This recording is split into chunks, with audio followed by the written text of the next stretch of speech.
මම කැමති හැබැයි මේක පොඩි පොසිටිව් නෝට් එකකින් පටන් ගන්න. මේ අද මේ උවදුර ටෙස්ට් කරන්නේ ශ්‍රී ලංකාව මම හිතන විදිහට නම් ලෝකේ ඉන්න රෙසිලියන්ට්ම ජාතිය. ඇයි දන්නවද මම එහෙම කියන්නේ? මම මේක අර බොහොම ෂැලෝ අර මේ බොහොම මේ නොගැඹුරු මේ දැන් මේ සිද්ධිය නිසා අර පොඩි අභිප්‍රේරණයක් දෙන්න කියන අදහසින් කියනව නෙමෙයි සංක. මේ බලන්නකෝ 70න් පස්සේ මේ අවුරුදු 50ක කාලය ඇතුළත ලංකාවට මොනවද නොවුනේ කියලා හිතන්න.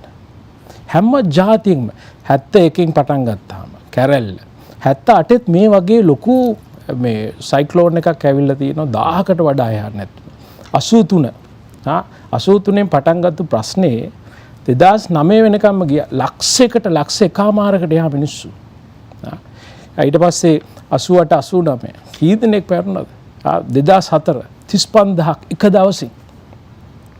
ඉතින් ඒක නතර වුණේ නැහැ 2016 2019 බෝම්බේ 20 කොවිඩ් 21 සම්පූර්ණ ලංකාවේ ආර්ථික non existent මට්ටමට ගියා. හැබැයි සංක මට කියන්න මේ පේන දෙයක් මම මේක පොඩ්ඩක් කියවලත් බලලා තියෙනවා මේ ලංකාවේ මේ මට්ටමේ වයිබ්‍රන්සි එකක තියෙන ගැටලු වෙන කිසිම ජාතියකට ඇවිල්ලා තියෙන per capita ගත්තාම මේ වගේ උවදුරු වලින් ඊතන්ට ආර්ථික වෙන්න පුළුවන්. දේශපාලන ත්‍රස්තවාදයේ වෙන්න පුළුවන්. එහෙම නැත්නම් මේ වගේ පාරිසරික ගැටලු වෙන්න පුළුවන්. මේ විදිහට මං හිතන්නේ ලංකාවේ තරම් මේ අවුරුදු 50කට මිනිස්සු මෙච්චර ප්‍රමාණයක් මැරිලා නැතුව ඇති. ඒක ටෙරරිසම් මතින් 1,50,000ක් කියන්නේ. ඉතින් හැබැයි මේ සේරම තිබිලා මෙහෙම මෙන්න රටවල් තියෙනවාද හිතලා බලන්න. සමහරලා හයිටි ඇති. හයිටි, සවුත් සුඩාන්, එහෙම නැත්නම් ওই වගේ රටවල් කීපයක් කොංගෝ වගේ රටවල් කීපයක් ඇති. හැබැයි ඒ රටවල් එක්ක සාපේක්ෂව මේ ටෙස්ට් කරන්නේ මේ ස්වභාව ධර්මයේ ලංකාවේ මේ ලෝකේ තියෙන රෙසිලියන්ට්ම රට. පොසිටිව් නෝට් එක තමයි සංක මේක අනිවාර්යයෙන්ම අපි ලංකාව උඩට එනවා. අවුරුදු 3කට කලින් මිනිස්සු තෙල් ටික ගන්න බැරුව heart attack හැදලා මැරුණානේ. ගිය අවුරුද්දේ දැන් මේ අවුරුද්දේ second quarter එක වෙනකොට අපි 4.8 පෙන්නනවා progress එක. මට හිතෙනවා මේ මෙච්චර දේවල් ටෙස්ට් කරලා එහෙමත් වැටුනේ නැත්තම් අපි රටක් විදියට අපිට ශක්තිය තියෙනවා සංක උඩට එන්න. මට හිතන්නේ ඒක නෙමෙයි අපි අනිවාර්යයෙන්ම රටක් විදියට ඉස්සරහට එනවා. දැන් ආර්ථික අර්බුදය ගත්තාම ග්‍රීසිය අවුරුදු 15ක් ගියා. සේරම යුරෝපියන් යූනියන් එකේ සම්පූර්ණ සපෝට් එක ඇතුලේ. මේක වෙනම දෙයක් සංක. මේ DNA එක ඇතුලේ මේ ශ්‍රී ලාංකිකයාගේ කියන DNA එක ඇතුලේ අමුතුම දෙයක් තියෙනවා. ඒක පේනවනේ අපිටනේ.